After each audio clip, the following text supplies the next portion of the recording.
Hey, what's up, Nexus crew? Today we're taking a look at one of the most intriguing and baffling cases I've ever come across. A case so chilling as to almost be unbelievable.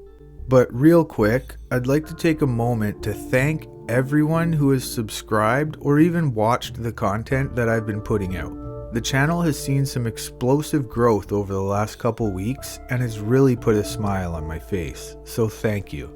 And if you're not subscribed yet, there's no better time to hit that red button than now. And don't forget to smash that like button and let me know what you think about this case in the comments. Now let's get into it. This case involves a young boy who was only 7 years old at the time his life started to go down a dark and deeply disturbing path. That boy's name is Amardeep Sada, also known as Amarjeet. When his crimes came to light, the details of his story would spread quickly and shock the entire world, and for good reason. When we hear of a child of this age committing such heinous acts, it's almost unfathomable in our minds, and leaves us shaking our heads and wondering how such a thing could occur. There are some details that we may never have access to, and certain things have been kept from the public's eye due to the age of the offender. But there is a lot that we do know. So let's dig into this case and try to understand what happened and how Amardeep became the youngest serial killer to ever live. Amardeep Sada was raised in the small village of Mushahar in Bihar, India, and he started to kill almost a year before he was eventually handed over to authorities.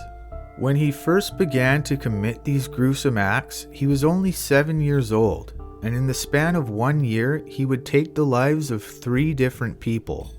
All of the victims would be under the age of 1 year old, with the oldest being his 8-month-old sister.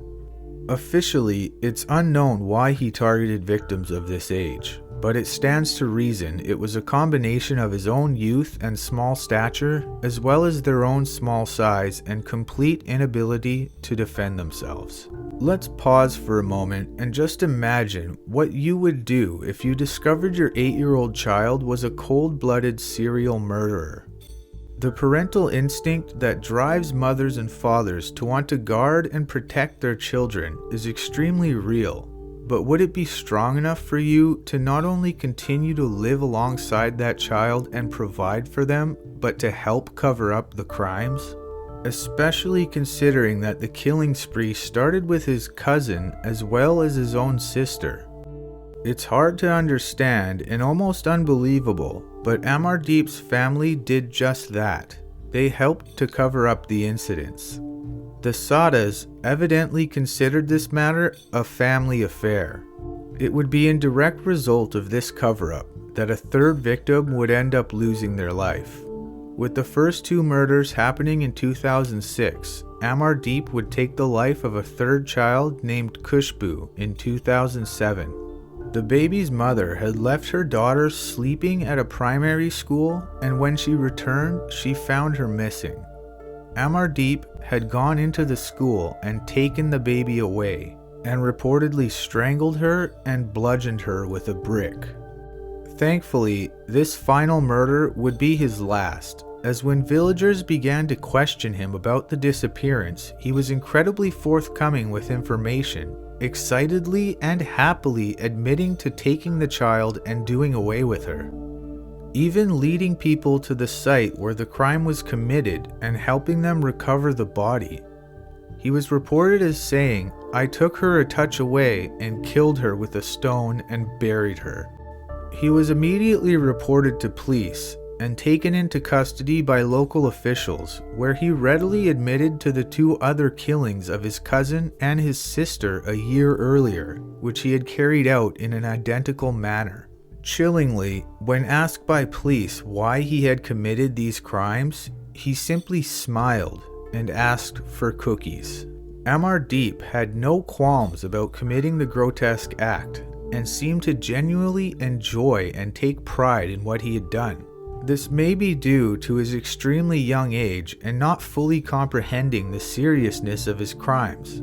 But personally, I remember being a young boy with a younger sister And though we didn't always get along as kids often do, I can wholeheartedly say I never thought of doing such unspeakable acts, and I certainly knew that to hurt her was wrong.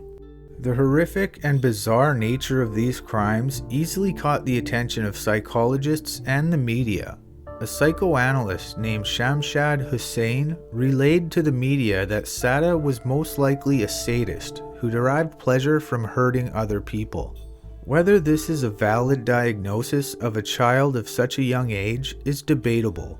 I'm no psychologist, but at this age it would stand to reason that the brain is still developing and such a diagnosis couldn't be held in high regard. Though on the other hand, it is often reported that adult killers often exhibit similar behavior in their youth. Being that Amardeep seems to possess no real concept of right or wrong behavior, this is something I'll leave up to your own conceptions. The boy was prevented by Indian law from facing any kind of lifelong legal sentence. In fact, the longest possible sentence the young boy could face was 3 years in a juvenile facility. Understandably, there have been many questions regarding Sada's mental state and soundness of mind, but details are scarce. Any information regarding his conviction, sentencing, and any subsequent imprisonment weren't publicly released due to his age. Though in 2015, Amardeep did contact media to report that he was staying in a youth home until the time he turned 18. On Amardeep's 18th birthday in 2016, he would receive his full freedom, and it is presumed he left the youth home behind and began a subsequent new chapter in his life. All we really know is that he most probably changed his name in order to protect his identity.